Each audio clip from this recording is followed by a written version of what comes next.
Assalamualaikum Bre, selamat datang kembali di Guru Gembul Channel. Baraya akan tercengang ketika saya menyebutkan jumlah santri yang ada di Indonesia. Kita melihat misalkan datanya dari Kementerian Agama, pada tahun 2020 ada 5 juta santri di Indonesia yang tersebar dari Sabang sampai Merauke. Tetapi kemudian turun di tahun 2021 menjadi 4,37 juta orang. Kemudian di tahun 2022 itu turun lagi menjadi 3,4 juta, yang angka itu relatif bisa bertahan sampai tahun 2024. Tetapi tahun 2025 itu angkanya menjadi 1,37 juta orang. Artinya apa?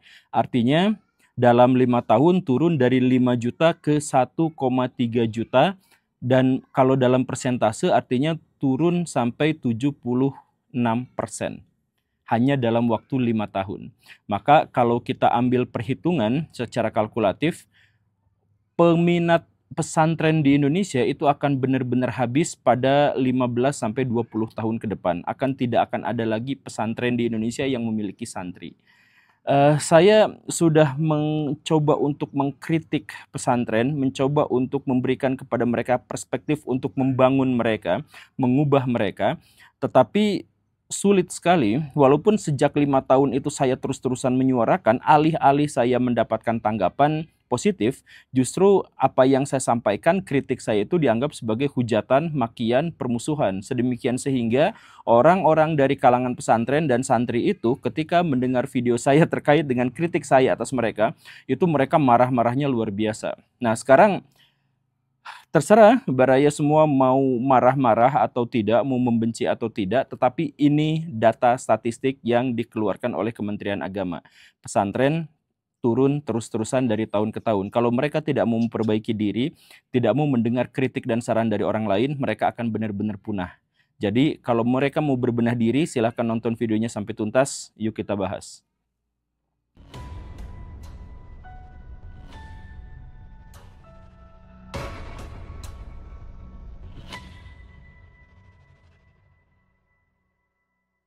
Saya telah mengumpulkan 10 kesalahan dan kelemahan dalam sistem pendidikan di pesantren, yang itulah yang membuat mereka itu semakin lama semakin pudar pengaruhnya, dan mohon dengarkan satu-satu. Yang pertama itu apa? Yang pertama itu adalah keengganan mereka untuk menerima kritik dan evaluasi, dan ketidakmauan mereka untuk introspeksi diri dan membangun masa depan.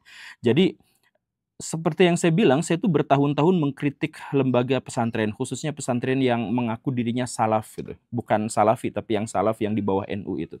Nah, tetapi mereka biasanya menanggapi dengan melecehkan atau meremehkan, bukan terkait dengan argumentasi yang saya sampaikan, tapi terkait dengan siapa Anda gitu. Ngaji dulu sana, kamu kan nggak ngerti, kamu kan bukan orang sini, kamu kan nggak punya sanad keilmuan dan sebagainya. Jadi mental, karena orang-orang pesantren itu cenderung untuk mendengar benar dan salah itu bukan tergantung pada apa yang dikatakan, tetapi siapa yang mengatakan. Kalau ada orang bersorban, mau dia benar atau salah diikutin. Tapi kalau misalkan ada orang lain di luar itu, maka mereka akan abaikan. Soal benar dan salahnya itu adalah urusan yang lain. Dan ketika ada orang di luar golongannya dalam tanda kutip mengkritik mereka, maka mereka yaitu kemudian menjelekan dan seterusnya. Intinya mereka tidak mau introspeksi diri, mereka cenderung untuk marah. Ada yang mengelak dengan baik-baik, tetapi ada yang justru malah marah-marah. Dan Baraya bisa cek berapa banyak itu di medsos yang menjelekan saya ketika saya mengkritik pesantren itu. Begitu, ada sampai jutaan orang gitu, sampai FYP dan sebagainya. Nah, ini masalahnya. Jadi pesantren itu tidak mau memperbaiki diri. Dan bahkan mereka sering menyerang balik dengan argumentasi yang kosong gitu, yang nol gitu. Jadi misalkan saya pernah mengkritik langsung ya orang pesantren gitu. Dia tuh ngerokok. Ya saya cuman bilang kalau ngerokok ya jangan di depan orang yang tidak merokok, karena itu kan zolim gitu. Nah, yang dia katakan apa? Dia justru malah menampilkan, oh ini dalil rokok dalam ilmu fikih itu adalah ini yang mengharamkannya secara mutlak, ini yang memakruhkannya, ini yang menghalalkannya dan sebagainya. Kita nggak butuh itu. Mereka malah tampilkan kitab dan sebagainya. Kita nggak butuh itu. Sesederhana bahwa Baraya ngerokok di depan orang dan itu mengganggu. Baraya kena enaknya, orang itu kena asapnya. Sesederhana itu. Tetapi mereka tuh nggak kepikiran itu. Mereka justru malah marah dan kemudian membandingkan dalil-dalil. Atau saya juga pernah dihujat sama seorang ulama di Sukabumi. Jadi ceritanya tuh begini Baraya, saya tuh mengkritik, saya tuh ketemu sama sebuah lembaga pendidikan Islam, berlabel Islam, yang di situ tuh sampahnya berserakan di mana-mana. Kemudian saya kritik dia, kan dalam fikih, dalam kitab-kitab fikih, bab pertama itu kan adalah toharoh, bab bebersih. Ini kenapa kebersihan itu justru malah jauh dari lingkungan pesantren, jauh dari lingkungan pendidikan Islam. Nah, yang dibahas itu bukan, oh ya udah kita bersih-bersih, bukan seperti itu, bukan. Mereka justru malah anda tuh nggak ngerti toharoh itu maksudnya bukan buang sampah pada tempatnya, lalu dipaparkan dalilnya begitu banyak. Jadi abstraksi mereka itu rendah sekali. Mereka itu tidak bisa melihat inti, mereka tidak bisa melihat makna. Mereka hanya melihat sesuatu yang berbasis teknis. Dilarang rokok, cari dalilnya. Dilarang buang sampah sembarangan, cari dalilnya. Bukan itu, sesederhana kenapa sih mereka nggak cukup ya udah bersihin aja sampahnya biar nggak terlihat jelek di muka orang gitu. Sesederhana itu, tapi mereka nggak kepikiran. Demi apa? Demi menyelamatkan egonya, demi tidak mau memperbaiki diri, demi tidak mau introspeksi diri. Jadi terus-terusan aja seperti itu. Nah, gimana santri-santri di Indonesia mau maju kalau memang setiap ada yang mengkritik, setiap ada yang memberikan masukan, selalu ditanggapi dengan kamu orang mana? Kalau dari golongan saya mungkin saya pertimbangkan, tapi kalau di luar pesantren, di luar dari golongan kami dan sebagainya, ngaji dulu sana, belajar dulu sana. Itu yang mereka katakan kan. Nah, ini adalah kelemahan yang pertama dan menjadi sangat-sangat fatal. Tapi dipikir-pikir kenapa juga kalau misalkan mereka berdebat bukan pada ranah makna, tapi pada ranah teknis seperti yang tadi itu, ngerokok malah bawa dalil gitu. Kenapa mereka itu bawa masalah-masalah yang teknis gitu? Ya karena, saya mohon maaf, nah ini kelemahan pesantren yang kedua yang sama fatalnya, yaitu apa? Mereka justru tidak mengajarkan pola pikir dan kecerdasan nalar, mereka justru memusuhi itu. Jadi coba ya, ini benar atau tidak? Kalau misalkan Baraya melihat cara berpikir itu atau proses berpikir itu kan ada 6 level. Level yang pertama itu adalah menghafal. Level yang kedua adalah memahami. Level yang ketiga itu adalah mengaplikasikannya atau menerapkannya. Level yang keempat itu adalah menganalisis. Kemudian yang level kelima itu menyimpulkan, mengumpulkan, mensintesiskan. Dan yang level keenam itu adalah menciptakan atau mengkreasi. Begitu. Nah, dari level pertama yang paling bawah sampai yang paling tinggi itu diajarkan di semua lembaga-lembaga pendidikan kecuali beberapa atau banyak pesantren salaf di Indonesia. Jadi yang diajarkan itu hanya level berpikir satu, yaitu menghafal kata per kata. Jadi ulama ngomong seperti itu, kiai ngomong seperti itu, hafalkan kata per kata. Kalau ada bagian yang lebih tinggi daripada itu, misalkan menerapkan dalam kehidupan keseharian, atau menganalisis atau menafsirkannya, itu kamu nggak boleh, kamu belum layak untuk menafsirkan ini. Nanti harus ada pembimbingnya, harus ada gurunya. Nanti kamu jangan dulu kritis soal ini, kamu kan nggak akan ngerti soal ini. Jadi yang diajarkan itu adalah level terendah dalam berpikir, yaitu apa?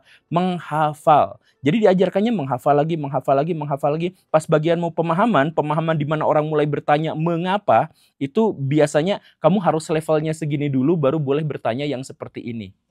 Begitu kan? Nah, ya saya bilang nggak semua pesantren salaf seperti itu, tetapi itu menjadi bagian dan jadi ciri khas gitu. Dimana kalau misalkan ada pesantren, santri-santri duduk ngedengerin guru yang ngomong, bertanya aja harus izin, mohon maaf, saya mau bertanya. Itu pun jarang diberi kesempatan untuk seperti itu kan, biasanya sepihak aja. Nah, tapi kalaupun mau bertanya juga harus seperti itu gitu. Nah, karena level berpikirnya yang diajarkan itu adalah yang level terendah, menghafal, memahami, menafsirkan dan sebagainya itu jauh, sehingga mereka itu kalau beda pendapat dengan orang lain, mereka tuh langsung sewot gitu. Kan perbedaan pendapat di antara kita tuh biasa aja gitu, dan tidak harus menghasilkan permusuhan. Tetapi bagi mereka, karena mereka itu resisten, karena mereka itu sebelumnya tidak pernah beda pendapat, sama semuanya. Karena apa? Karena hafalan. Kalau hafalan teks per teks, kata per kata, ya semuanya sama. Kalau misalkan ada yang beda, hati-hati sesat. Hati-hati, kan mereka mudah menghakimi. Hati-hati sesat, jangan ikut pengajian itu, nanti kamu begini dan begitu dan sebagainya. Nah, akhirnya apa? Akhirnya santri-santri kalau misalkan mau melihat realitas harus nyari dalil dulu. Soal misalkan bagaimana menangani sampah, bagaimana global warming misalkan, bagaimana identitas feminisme dan lain sebagainya, mereka cari kitab yang lalu yang pernah mereka hafalkan gitu. Begitu kan? Bahkan ketika ada saya tuh ngomong misalkan ya, kan saya tuh menyebarkan dalam tanda kutip kejahatan-kejahatan yang dilakukan oleh Ferdy Sambo misalkan. Nah, yang mereka katakan itu, oh itu kan aib. Oh, tapi kan aib itu boleh disebarkan atas 6 hal. Ini saya kitabnya itu adalah dari sini gitu. Level berpikirnya tuh menghafal gitu. Jadi mereka gak bisa menafsirkan sendiri untuk menciptakan gagasan pemikiran sendiri dan sebagainya. Sekalinya ada di level itu, mereka akan dianggap sesat. Bayangkan kalau sebuah lembaga pendidikan mengharamkan kita untuk berpikir di level tengah dan level atas, dan justru malah mengajak orang hanya berpikir di level bawah. Seberapa parahnya? Itu yang kedua. Dan kenapa bisa seperti itu? Karena masalah yang ketiga dari pesantren salaf itu diantaranya adalah bahwa mereka itu fanatik pada masa lalu. Jadi kenapa harus menghafal dari masa lalu, ulama-ulama masa lalu? Ya karena hanya itu yang mungkin bisa mereka akses gitu. Jadi misalkan perdebatan tentang riba. Ilmu ekonomi itu berkembang besar dan luas sekali Baraya. Dalam 2 abad terakhir itu perkembangannya tuh luar biasa. Tetapi kalau nanya ke anak pesantren, ilmu ekonomi yang sekarang misalkan tentang riba dan lain-lain diambil ke otoritas-otoritas ulama tahun 1000, tahun 800, tahun 1100, tahun 1400 begitu. Jadi bayangkan perkembangan yang sekarang tapi harus ditarik ke masa lalu. Karena apa? Karena mereka tuh mensakralkan apa yang terjadi di masa lalu. Sudah tradisi jadi seperti itu, ya udah begitu aja gitu.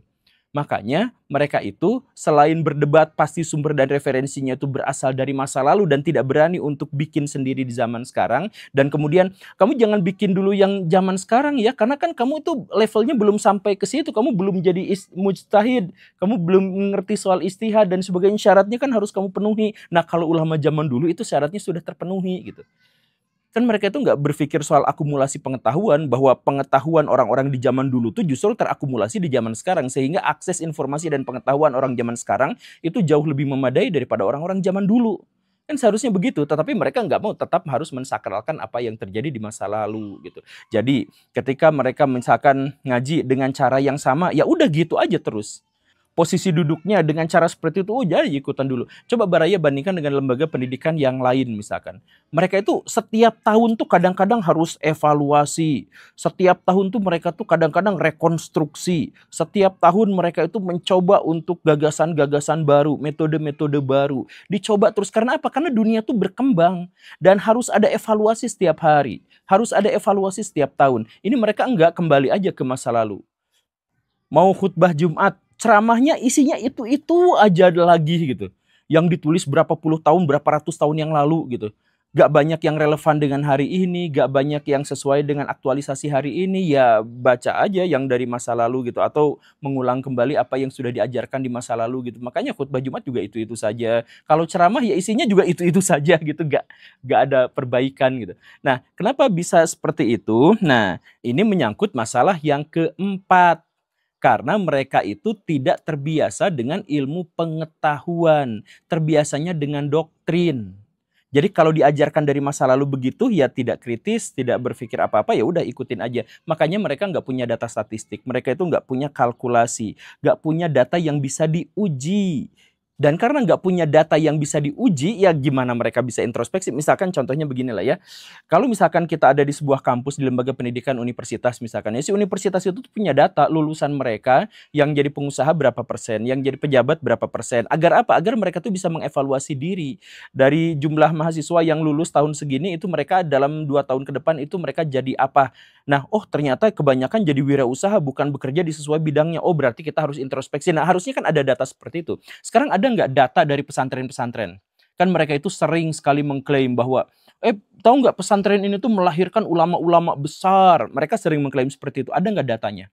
Misalkan berapa persen di antara mereka yang jadi ulama, berapa persen di antara mereka yang jadi pemabuk, berapa persen di antara mereka yang jadi penipu, berapa persen di antara mereka yang jadi koruptor, berapa persen di antara mereka itu yang jadi orang baik, berapa persen di antara mereka yang jadi pengusaha dan sebagainya, berapa?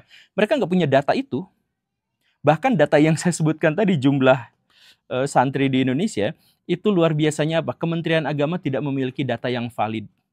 Dan kalau misalkan Baraya cek, Baraya akan menemukan angka yang begitu bervariasinya, begitu banyaknya, saking tidak punya data yang valid level Kementerian Agama gitu. Jadi gak ada, kalau misalkan gak ada yang data yang valid, akhirnya apa? mereka nggak terbiasa dengan bukti empiris, mereka tidak terbiasa dengan kalkulasi manual, hitung-hitungan dan sebagainya. Jadi kalau misalkan ada ngebangun, berdoa saja insya Allah ini kan niatnya baik. Kalau niatnya baik pasti didukung sama Allah, ngebangun aja. Nanti runtuh belakangan gitu. Gimana caranya misalkan ini pesantren ini dapat uang?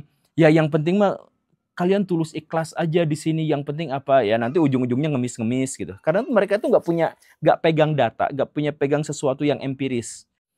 Susah sekali untuk mendapatkan data-data itu. Jadi mereka nggak tahu ke depan harus seperti apa karena mereka tidak mencoba untuk mengambil data-data historis untuk jadi bahan pertimbangan dan pembelajaran hari ini.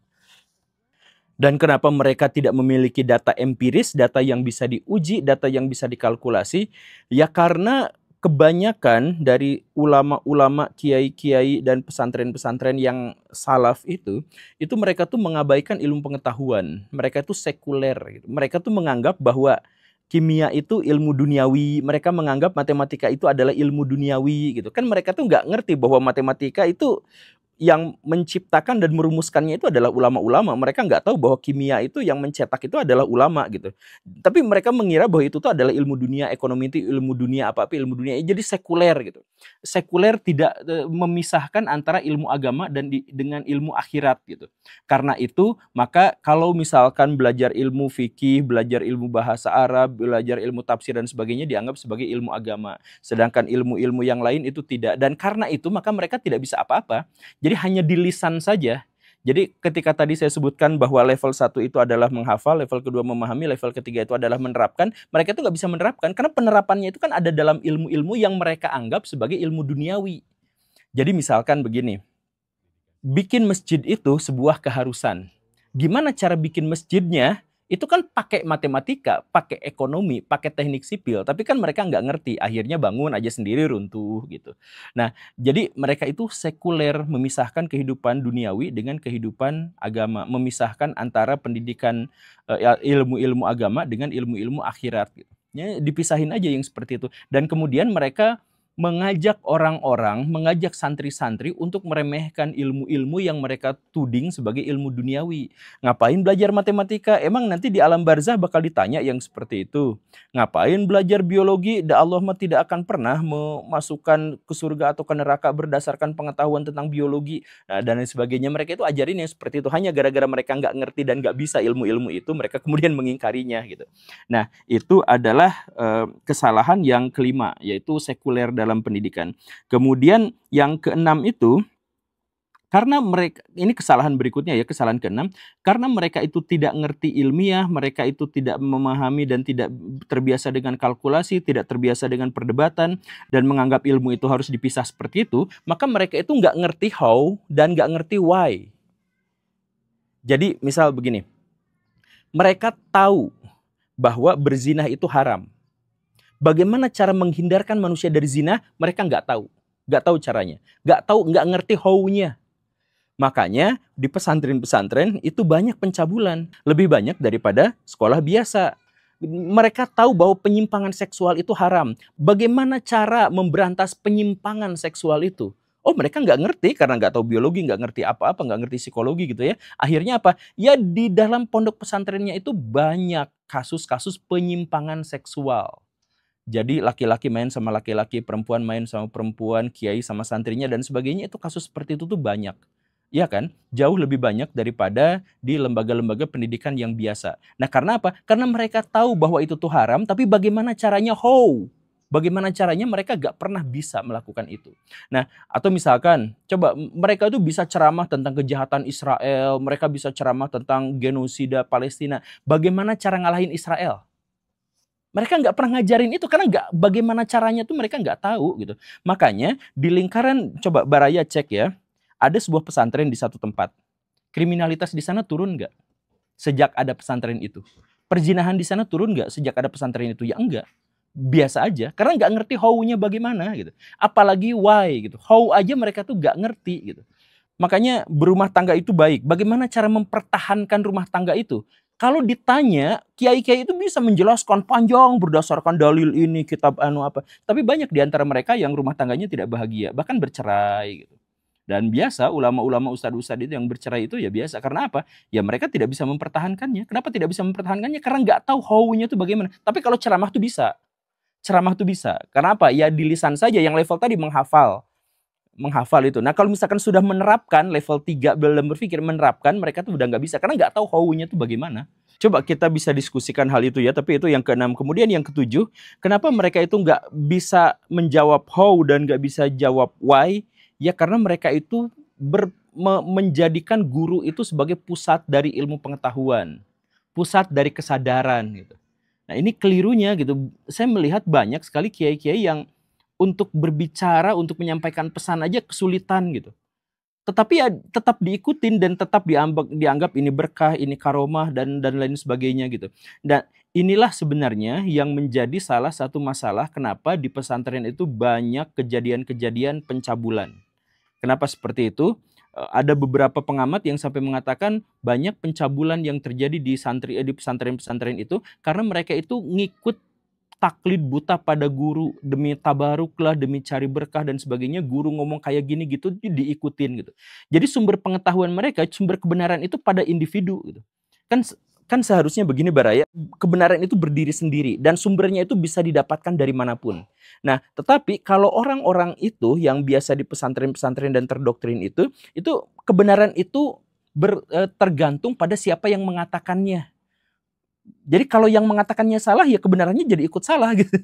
Kayak gitu. Jadi ngikutin ulamanya aja gitu. Makanya ketika ulamanya bikin cerita kayak kemarin ada zikir zakar gitu ya, pelecehan seksual sesama jenis, kemudian ada banyak lah, ada Mas Beci yang zaman dulu itu gitu. Ada banyak sekali kasus-kasus di pesantren itu yang benar-benar memalukan dan memilukan. Tetapi ya karena kiainya seperti itu ya udah ngikut. Jadi benar dan salah tergantung pada individu gitu. Jadi makanya mereka juga akhirnya kalau misalkan ada yang mengkritik, mereka tuh bukan nyari isinya apa, tapi siapa yang mengatakannya gitu. Kamu siapa? Kamu orang mana? Kamu kan nggak ngerti soal pesantren, kamu kan tidak pernah ada di dalamnya, begitu gitu. Karena mereka tuh melihat benar dan salah itu tergantung pada individu. Di pesantren tergantung pada gurunya. Gurunya mau ngomong gini gitu dan sebagainya. Bahkan ketika gurunya misalkan melakukan pelecehan kepada Tuhan, ada bangunan runtuh gara-gara kesalahan mereka sendiri.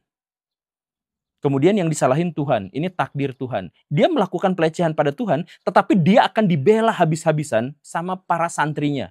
Gak apa-apa Tuhannya dilecehkan, gak apa-apa. Gak apa-apa Tuhannya disalahkan, gak apa-apa. Yang penting gurunya jangan disalahkan. Semuanya guru, jadi memujanya kepada guru. Makanya di antara santri-santri itu banyak yang rela jalan bebek di depan kiainya, mencium kaki kiainya. Banyak, demi apa? Demi berkah. Padahal Nabi aja nggak pernah kayak gitu, bahkan Tuhan pun tidak pernah kayak gitu. Ya tapi ya anggap, ya ini makanya mereka itu sangat fanatik kepada gurunya. Dan itu diajarkan, memang secara sistematis itu diajarkan seperti itu. Nah ini yang menjadi pusat dari kesalahan, itu poin nomor 7. Dan karena mereka itu berpusat pada gurunya, benar salah itu tergantung pada gurunya, maka mereka itu gak akan mempan kalau mendapatkan dalil. Bahkan dalil Quran dan Sunnah pun akan mereka abaikan kalau berbeda dengan perkataan gurunya. Coba Baraya baca Quran, kemudian tunjukkan dalilnya bahwa misalkan jalan bebek itu diharamkan dalam Quran, dalam hadis misalkan begitu. Mereka tuh, oh kamu gak ngerti apa-apa, karena tafsirnya itu harus gini. Nah mereka tuh Quran Sunnah itu disingkirkan, tafsirnya, tafsir dari siapa? Dari gurunya yang dipakai. Jadi walaupun ada dalilnya diabaikan, yang dipakai itu adalah kamu kan nggak ngerti tafsirnya, kamu kan nggak ngerti bahasa Arab itu kan ini maksudnya adalah begini. Jadi tafsirnya, bahkan Baraya coba ya di pesantren-pesantren itu, pesantren-pesantren salaf itu jarang yang ngajarin Quran dan Sunnah sih. Tapi kalaupun misalkan ada ya, kalaupun ada. Nah baca Quran itu nggak boleh sendirian, harus dibimbing. Sedangkan kalau baca penafsiran dari gurunya, dengar dari penafsiran gurunya, itu nggak apa-apa, sendirian juga. Jadi kalau baca Quran dan hadis, mereka kira itu kalau nggak dibimbing bisa menjadikan orang sesat. Tapi kalau belajar logika dan tafsiran dari gurunya, itu nggak. Boleh. Jadi ya itu karena otoritasnya dari situ. Makanya jangankan buku-buku ilmu pengetahuan, jurnal-jurnal ilmiah, penelitian terbaru, jangankan yang seperti itu semuanya akan dilanggar. Quran hadis aja akan diabaikan kalau tidak sesuai dengan tafsir dari gurunya atau logika berpikir dari gurunya. Begitu kan? Makanya sering sekali akhirnya bernalar rendah kalau memang hasilnya menjadi seperti ini. Itu poin ke-8. Poin ke-9-nya, gurunya kenapa bisa menafsirkan dan diikuti dan sebagainya? Ya karena ternyata si gurunya itu karena udah biasa disanjung, udah biasa menjadi pusat kebenaran, mereka itu sudah terbiasa untuk bikin-bikin ajaran baru. Tanpa pengetahuan, tanpa dasar, tapi mereka bikin ajaran baru. Kayak saya punya kerabat, dia pesantren. Nah, di dalam pesantrennya itu ada pengajaran kurang lebih seperti ini. Kalau kamu mau hafal Quran dengan cepat, maka puasa dari jam 1 malam sampai jam 12 malam berikutnya, hampir 24 jam. Buka dan sahurnya itu di waktu yang hampir bersamaan. Saya bisa tunjukkan pesantrennya yang mana yang seperti itu Baraya, tapi itu ada. Nah, ajaran itu dari mana? Quran nggak ada, hadis nggak ada, jurnal penelitian mengharamkan itu. Ahli biologi, ahli syaraf, ahli neurologi, ahli pangan, ahli gizi, semuanya pasti menyangkal itu, pasti membantah itu. Tapi sumber mereka itu dari mana? Ya ini kebiasaan dari kiai kami juga melakukan itu, maka kami juga melakukan itu gitu. Ya sesederhana itu gitu. Jadi otoritas benar dan salahnya itu ngikutin kiai, mau dia benar, mau dia sesuai dengan Quran dan hadis, mau sesuai dengan penelitian ilmiah dan sebagainya, yang ngikutinnya ke situ gitu. Itu parahnya itu yang seperti itu. Jadi ya gimana mau berkembang, gimana mau maju kalau misalkan santri-santrinya semuanya memusatkan kebenaran dan kejahatan itu kepada gurunya, sedangkan si gurunya itu bebas untuk bikin. Makanya coba Baraya ya, datang ke sana. Ini juga pesulap merah sering bongkar ya kayak gini ya. Tapi pesulap merah mah nyerangnya ke dukun gitu ya. Nah coba misalkan Baraya datang, saya pengen ilmu kebal. Oh kalau mau ilmu kebal wiridnya gini. Kalau mau dapet jodoh cepet wiridnya gini. Itu ngarang sendiri. Ada yang bacaan ini 1000 kali di pagi hari, ini 1000 kali di ini kali, dan sebagainya. Ada ajaran hizibnya begini, nanti sholawatannya begini, nanti ininya begini. Bagaimana caranya untuk kaya, bagaimana caranya lepas dari hutang dan sebagainya, ini wiridnya seperti ini. Lepas hutang tuh bukan berpikir bagaimana caranya berusaha agar bisa melunasi, bukan, tapi dikasih wirid ini, dikasih wirid itu. Siapa yang bisa ngarang-ngarang ajaran seperti itu? Di Quran, di hadis tuh nggak ada. Ya gurunya yang bikin sendiri seperti itu tuh gurunya aja. Dan diikutin sama orang-orang, diikutin sama santri-santrinya gitu. Jadi semakin jauh dari kebenaran dan semakin jauh dengan realitas hari ini gitu. Jadi pada nggak nyambung gitu. Nah itu poin ke-9 yang menjadi kesalahan. Kemudian yang ke-10 itu karena kebenaran itu tergantung pada individu, bukan pada kebenaran universal, tapi pada kebenaran individu. Jadi orang ini benar, kita ikutin. Kalau orang ini pasti salah gitu ya, bukan isinya tapi orangnya. Karena terbiasa untuk seperti itu, maka mereka itu biasa menggeruduk pengajian lain. Sekarang banyak kan pengajian-pengajian saling geruduk satu sama lain gitu kan. PWI sama Habib-Habib geruduk-gerudukan, NU ke Wahabi digeruduk-gerudukin dan lain sebagainya. Kenapa sih digeruduk seperti itu? Karena mereka itu nggak melihat benar dan salah itu berdasarkan aslinya seperti itu, tapi berdasarkan siapa yang mengatakannya. Jadi gurunya akhirnya genggengan, ya udah akhirnya ikut-ikutan genggengan semuanya gitu. Jadi guru ini, pengikut guru ini, pengikut guru itu dan sebagainya, ya akhirnya ngikutin. Nanti dalam pemilu gurunya dipegang sama partai politikus, ya akhirnya ngikut ke situ. Nanti semuanya terpusat pada gurunya. Akhirnya agama itu, ya ada agama saya mah sesuai dengan ini, agama saya mah sesuai dengan itu, bukan sesuai dengan teks. Akhirnya ya kacau. Semuanya jadi primordial, jadi terpolarisasi, terkotak-kotakan, akhirnya membenci satu sama lain. Umat muslim itu kan terpecah belah kan, jadi begitu banyak golongan. Ya karena itu, karena bukan mengikuti benar dan salahnya, bukan ngikutin dalil, tapi ngikutin penafsiran dari manusia. Dan kemudian penafsiran dari manusia itu disakralkan sebagai bagian dari agama. Video ini juga mungkin akan dipotong-potong. Ya kemudian dijadikan ujaran kebencian dan sebagainya. Tapi sekali lagi ya ingat ya, pesantren sekarang tuh turun terus-terusan. Saya sudah memperingatkan sejak 5 tahun yang lalu. Jadi kalau misalkan tidak mau peduli, tidak mau memperbaiki diri, ya terima kasih karena sudah menyimak. Saya Guru Gembul. Assalamualaikum warahmatullahi wabarakatuh.